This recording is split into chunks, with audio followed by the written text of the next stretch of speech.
Hello नमस्कार जय हिंद दोस्तों। तो एक बार फिर से आप सभी का आपके ही इस यूट्यूब चैनल विक्रम पाठशाला पर मैं विक्रम स्वागत करता हूं। आज हम बात करेंगे इंडियन नेवी मेडिकल असिस्टेंट 2026 भर्ती के सिलेबस की। एलिजिबिलिटी क्राइटेरिया क्या है, एग्जाम पैटर्न क्या है और सिलेबस डिटेल आपके क्या रहने वाली है और कौन कौन से सब्जेक्ट आपको मेडिकल असिस्टेंट के लिए पढ़ने हैं, इन सभी पर हम बात करेंगे। ऑफिशियल सिलेबस भी बताऊंगा। उससे पहले अगर आप चैनल पर नए हैं तो चैनल को सब्सक्राइब, इस वीडियो को लाइक और दोस्तों के साथ शेयर करना और हमारे टेलीग्राम चैनल में जुड़ जाना, वहाँ पर आपको अपडेट मिलती रहती है। तो सबसे पहले मैं बात करूँ आपके एग्ज़ाम की, तो जो आपका एग्ज़ाम है वो कंप्यूटर पर होगा। 100 प्रश्न होंगे और हर प्रश्न 1 नंबर का होगा, तो टोटल आपके 100 नंबर का पेपर होगा। दोनों भाषा में पेपर आएगा, हिंदी और अंग्रेजी में।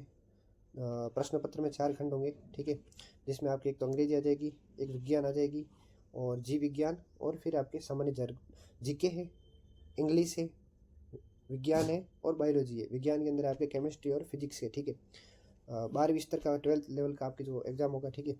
और प्रश्न पत्र आपके 1 घंटे का होगा। 100 प्रश्न करने हैं आपको 1 घंटे के अंदर, और हर एक खंड के अंदर आपको जो है ABCD 4 खंड होंगे, तो सभी में आपको पास होना ज़रूरी है। और 0.25 नंबर की आपकी नेगेटिव मार्किंग होंगी।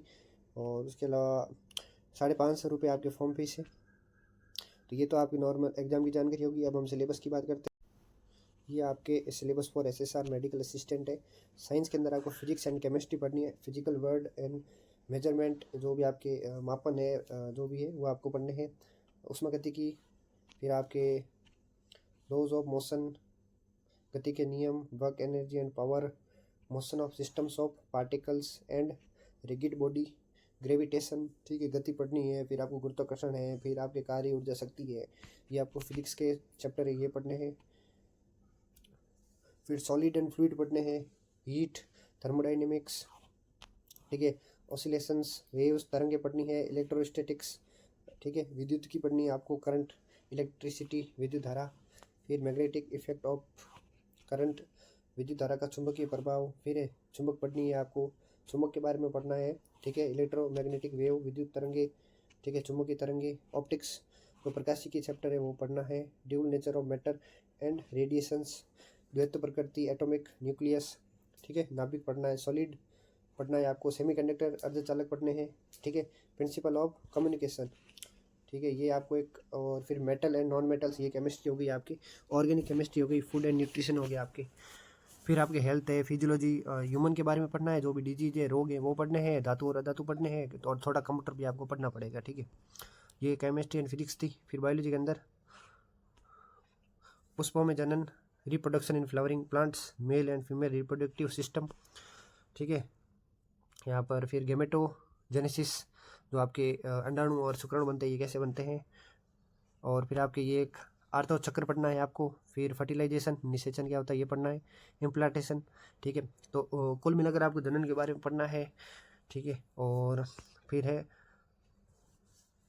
लैक्टेशन हो गया आपके, दुग्ध स्त्रावण, ये एक इम्पोर्टेंट टॉपिक है। फिर रिप्रोडक्टिव हेल्थ, ठीक है, जनन स्वास्थ्य हो गया। फिर जो भी रोग होते हैं, सेक्सुअल डिजीज है, STD, वो पढ़नी है, ठीक है। इनहेरिटेंस, विभिन्नता, ठीक है, आनुवंशिकता पढ़नी है आपको। फिर म्यूटेशन, उत्परिवर्तन हो गया, जेनेटिक डिसऑर्डर हो गए, down syndrome, Turner syndrome, Klinefelter syndrome, ये है पढ़ने आपको। फिर DNA फिंगरप्रिंटिंग हो गया, विकास हो गया, ह्यूमन हेल्थ एंड डिजीज, मानव में रोग हो गए। फिर DNA RNA पढ़ने हैं आपको, drug and alcohol abuse, microbes in human welfare, जैव प्रौद्योगिकी पूरी पढ़नी है आपको, ठीक है। और ऑर्गेनिज्म एंड पॉपुलेशन, फिर आपके जो इकोलॉजी सिस्टम है, पारिस्थितिकी, वो पूरा पढ़ना है आपको, पिरामिड वगैरह सब कुछ, ये बायोलॉजी हो गई। फिर इंग्लिश के अंदर आपके जो भी नॉर्मल होता है, पैसेज हो गया, प्रीपोजिशन हो गया, करेक्शन ऑफ सेंटेंस हो गया, change active to passive, passive to active, ठीक है, change direct to indirect, indirect to direct. फिर आपके वर्ब है, क्रिया, टेंस हो गया, नॉन फिनाइट्स, पंक्चुएशन, फिर substituting phrasal verbs for expression, synonym antonym हो गया, वोकेबलरी आपके, meaning of difficult words, use of adjective, preposition है, कंपाउंड, डिटरमाइनर्स हो गए, यूज़ ऑफ प्रोनाउन हो गया। ये इंग्लिश का सिलेबस हो गया।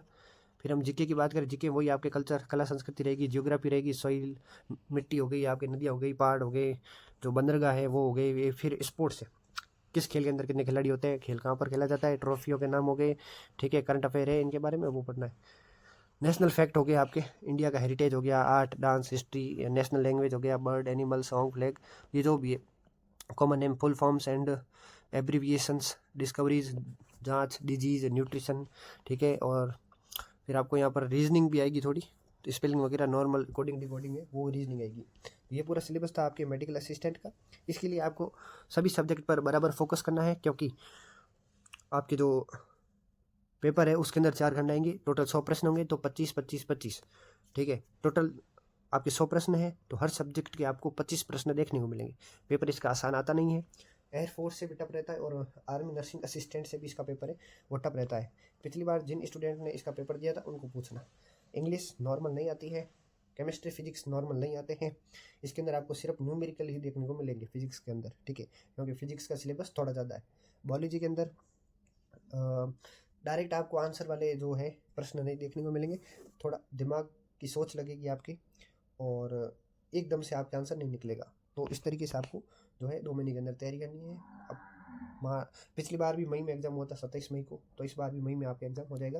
तो लगभग आपके पास 1.5-2 महीने ही टाइम है, तो अच्छे से आप तैयारी करो। और सिलेबस के बारे में और एग्ज़ाम के बारे में और कुछ भी डाउट हो तो कमेंट कर देना, हाथों हाथ रिप्लाई मिल जाएगा। बहुत बहुत धन्यवाद।